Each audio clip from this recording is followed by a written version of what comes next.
तो मूवी की शुरुआत में सबसे पहले हम एक स्कॉट नाम के आदमी को देखते हैं जो कि अपनी बेटी को खोजने के लिए आया था और उसकी बेटी का नाम था जिन और वो अपने 5 दोस्तों के साथ इस जंगल में घूमने के लिए आई थी। तो स्कॉट सबसे पहले अपनी बेटी की गायब होने की खबर पुलिस स्टेशन में लिखवाता है। तो वो उसे कहता है कि मेरी बेटी को 6 वीक हो गए हैं, वो अब तक घर वापस नहीं आई है। तो पुलिस ऑफिसर स्कॉट को बताता है कि यहाँ पे काफ़ी लोग हाइकिंग के लिए इस जंगल में आते हैं, पर जो भी अपने वे से भटक जाता है वो लौट के कभी भी वापस नहीं आता। तो ये सुनकर स्कॉट उसकी बातों पे यकीन नहीं करता और वो वहाँ से निकल जाता है। तो इसके बाद हम देखते हैं कि स्कॉट एक लोकल होटल में रुकता है, तो जहाँ पे वो अपनी बेटी के बारे में पूछता है। तो वहाँ की ओनर बताती है कि ये जहाँ पे रुके थे, पर ये जंगल में हाइकिंग के लिए चले गए थे और मैंने इन सबको कहा था कि अगर तुम अपने वे से भटक जाओगे तो कभी लौट कर नहीं आओगे। तो अभी मुझे इन सब के बारे में कुछ नहीं पता। तो इसके बाद स्कॉट एक लोकल बार में आता है जहाँ पे उसको नेटे नाम का आदमी मिलता है और वो उसे अपनी बेटी के बारे में पूछता है। तो नेटे बताता है कि ये सभी जहाँ पे आए थे और ये काफ़ी अकड़ू थे और ये हाइकिंग के लिए जंगल में जाने वाले थे और ये जंगल काफ़ी खतरनाक है। जो भी इस जंगल में रास्ता भटक जाता है वो कभी भी वापस लौट के नहीं आता। मुझे भी ऐसा लगता है कि ये अभी सभी जिंदा नहीं बचे होंगे। पर स्कॉट इस बात को नहीं मानता और वो जंगल में जाने की तैयारी कर लेता है क्योंकि उसकी बेटी वहीं पे थी। तो इसके बाद हमें 6 हफ्ते पहले वाला समय दिखाया जाता है जहाँ पे ये सभी दोस्त मिलकर अपनी गाड़ी में उस जंगल में हाइकिंग के लिए जा रहे थे। तो रास्ते में इनका टायर है जो पंचर हो जाता है और वहाँ पे रुक के ये टायर चेंज करते हैं और वो एक लोकल होटल में रुकते हैं जहाँ पे प्रेजेंट में इसके पापा ढूंढने के लिए आए थे। तो होटल में रेस्ट करने के बाद जब सभी जंगल में हाइकिंग करने के लिए निकलते हैं तो होटल की ओनर जिनसे कहती है कि तुम लोग कभी भी अपना रास्ता मत भटकना क्योंकि ये जंगल काफ़ी खतरनाक है। अगर तुम लोग अपने वे से भटक जाओगे तो कभी भी वापस अपने घर नहीं पहुंच पाओगे। तो जिन इस बात को बड़े ध्यान से सुनती है और वहां से चली जाती है। तो सबसे पहले सभी दोस्त मिलकर वहाँ पे एक लोकल बार में जाते हैं जहाँ पे उन सबको नेटे मिलता है और वो उन सबको अपनी सर्विस ऑफर करता है कि मैं तुम सबको इस जंगल में गाइड करूँगा। पर जहाँ पे जो एडम है वो नेटे के सामने तमीज से पेश नहीं आता और वो उसका मजाक उड़ाता है जिसकी वजह से नेटे के साथ सबकी बहस हो जाती है। पर सभी दोस्त मिलकर वहाँ से चले जाते हैं। जब वो बाहर आते हैं तो एडम को उसकी गाड़ी के पास एक आदमी खड़ा हुआ दिखाई देता है जिसकी वजह से एडम काफ़ी गुस्सा हो जाता है और एक खाली बोतल से उसके ऊपर हमला करता है। जैसे ही वो हमला करता है वहाँ से वो आदमी गायब हो जाता है। तो फिर जहाँ पे मीला एडम को गुस्सा करने से रोकती है क्योंकि मीला एडम की मंगेतर है। तो इसके बाद सभी रात को अपने होटल में रेस्ट करने के लिए चले जाते हैं। तो उसी रात में जिन अपने पापा को कॉल करके अपनी लोकेशन बता देती है जिसके कारण से स्कॉट यहाँ पे उन सबको ढूंढने के लिए आया था। तो नेक्स्ट डे मॉर्निंग में जिन अपनी वॉक के लिए निकलती है तो वहाँ पे उसे 2 लोकल पर्सन मिलते हैं जिसका नाम है एडा और रूदी।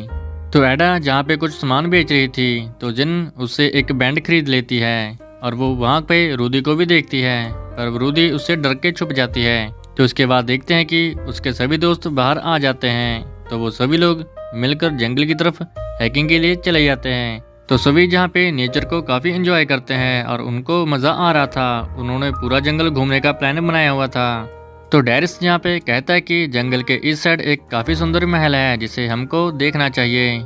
तो महल का रास्ता उनके तय किए गए रास्ते से काफ़ी अलग था। तो जिन जहाँ पे कहती है कि हमें अपने वे से नहीं भटकना चाहिए, जो हमने प्लान किया है हमें उसी हिसाब से चलना चाहिए। तो डैरिस सबको फोर्स करता है पर सभी मान जाते हैं और जिन भी उसे काफ़ी प्यार करती थी जिसकी वजह से वो भी मान जाती है। तो यहीं से इन सब का एक खौफनाक सफ़र शुरू होता है। तो जैसे ही ये लोग अपना ट्रैक चेंज करते हैं थोड़ी दूर जाते हैं तो ऊपर से देखते हैं कि एक पहाड़ी से काफ़ी मोटा और पेड़ लुढ़कता हुआ बड़ी तेजी से इनकी तरफ आ रहा है और ये देखकर सभी लोग घबरा जाते हैं और जंगल में भागने लगते हैं। और जंगल में होने की वजह से सभी के पैर किसी न किसी चीज़ में अटक जाते हैं और वो गिर जाते हैं। पर गैरी की वहाँ पे मौत हो जाती है क्योंकि वो पेड़ लुढ़कता हुआ बड़ी तेजी से उसकी बॉडी से टकरा जाता है और उसे क्रश कर देता है। और ये देख के सभी हैरान हो जाते हैं जहाँ पे सभी जख्मी थे। तो गैरी को मरा हुआ देख के लुइस काफ़ी गुस्सा हो जाता है और वो डेरिस के ऊपर इसका दोष देता है। तो जहाँ पे लुइस को एडम समझाता है कि ये एक बुरा हादसा है, हम सब में से किसी की भी कोई गलती नहीं है।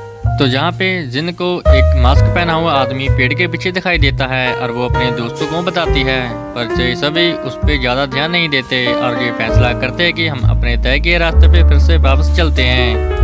पर वो वहाँ पे तक नहीं पहुँच पाते। इसका मतलब ये था कि वो रास्ता भटक चुके थे और फिर रास्ता ढूंढते ढूंढते उनको जंगल में रात हो जाती है। तो वहीं पे वो अपना टेंट लगाते हैं और वहीं पे सो जाते हैं। तो आधी रात को जिन की जब आँख खुलती है तो उसे महसूस होता है कि हमारे टेंट के आसपास कोई है और उसे परछाया भी दिखाई देती है, जिसे देख के वो घबरा जाती है और वो फिर से सो जाती है। तो इसके बाद सुबह वाला सीन दिखाया जाता है। जब सभी सुबह उठते हैं तो उन्हें पता चलता है कि हम एक कब्रिस्तान में सोए हुए थे और वो देखते हैं कि हमारे सभी के फोन गायब हो चुके हैं, किसी के पास किसी का भी फोन नहीं था। तो सभी को जहाँ पे ध्यान आता है कि मेला भी जहाँ पे नहीं है, मतलब मेला भी मिसिंग थी। तो पैनिक में आके एडम उसे जंगल में खोजने के लिए निकल जाता है, पर वहाँ पे उसे रूदी मिलती है। रूदी वही लोकल लड़की है जो पहले जिनको मिली थी। तो रूदी को पकड़ने के लिए एडम उसका पीछा करता है, पर एडम का पाँव एक ट्रैप चैन में फंस जाता है जो कि खींच के उसे एक बड़े से गड्ढे में ले जाती है। तो डेरियस और लूस उसे बाहर निकालने की कोशिश करते हैं, पर वो कुछ नहीं कर पाते।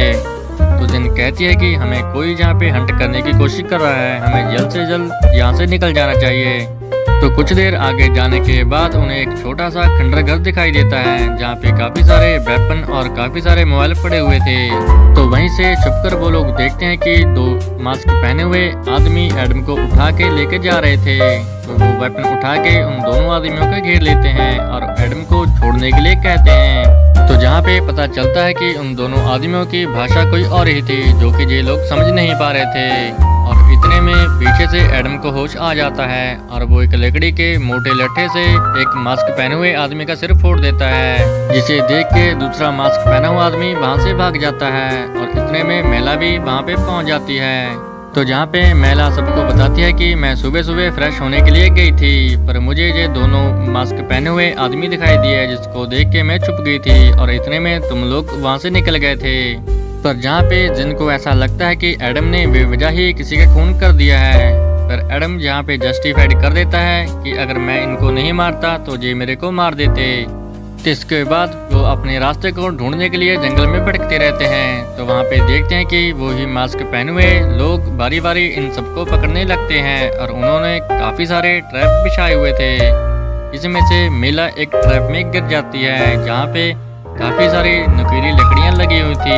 तो जहाँ पे एडम मेला की हेल्प करने के बजाय उसे छोड़कर वहाँ से भाग जाता है, पर पीछे से एक मास्क पहना हुआ आदमी आता है और वो मेला के ऊपर अपने तीर से वार करता है, जिसकी वजह से उसकी वहीं पे मौत हो जाती है। तो इसके बाद देखते हैं कि सभी लोग धीरे धीरे करके पकड़े जाते हैं। तो फिर हम अगले सीन में देखते हैं कि जिन एक पेट में पड़ी हुई थी जहाँ पे एटा उसको खाना दे रही थी। तो बाद में देखते हैं कि एटा सबको पकड़ के जंगल की और अपनी विलेज में लेके जा रही थी और वहाँ पे एक अलग ही समुदाय के लोग रहते थे और ये समुदाय बाहर की दुनिया से कोई भी कांटेक्ट नहीं रखते थे। अगर बाहर का कोई आता था तो वो उसको बिल्कुल भी नहीं छोड़ते थे। तो उन्होंने अपने गांव के अंदर ही एक कोर्ट बना रखा था और वहाँ का जज उस गांव का हेड वेनिमल था। तो एटा सबको पकड़ के वेनिमल के सामने लेकर आती है। तो वेनिमल जहाँ पे कहता है कि तुम सबके ऊपर हमारे साथी को मारने का दोष है और ये उनका साथी वही मास्क पहना हुआ आदमी है जिसको एडम ने मारा था। और दूसरा साथी जो वहाँ से भाग गया था वो वेनिमल को पूरी डिटेल बताता है। तो वेनिमल उसकी लाश को उनके सामने रख देता है और कहता है कि बताओ ये सब सच है। तो वो खाली जिन को ही बोलने देता है, पर जिन कहती है कि ये सब झूठ है। तो इसके बाद वेनिमल रूदी को बुलाता है और वो उससे पूछता है, पर रूदी एडम की तरफ इशारा कर देती है क्योंकि रूदी ने वो सारा कुछ अपनी आंखों के सामने देखा था।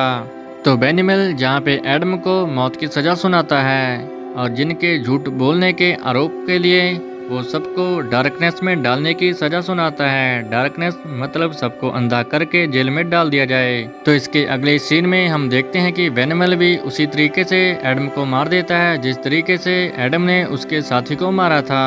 तो लूजी ये देखकर वहाँ से भागने की कोशिश करता है, पर उस समुदाय के लोग उसको पकड़ के अंधा बना देते हैं। तो जिन जहाँ पे वेनिमल को एक ऑफर देती है कि डेरिस और हम दोनों आपके साथ जहाँ पे रहेंगे और आपकी हेल्प करेंगे, क्योंकि डेरिस एक काबिल और होनहार आदमी है। तो जिन जहाँ पे कहती है कि मैं एक जवान और खूबसूरत लड़की हूँ और मेरे बच्चे भी मजबूत पैदा होंगे, अगर कोई चाहे तो मुझे बीवी के रूप में एक्सेप्ट कर सकता है।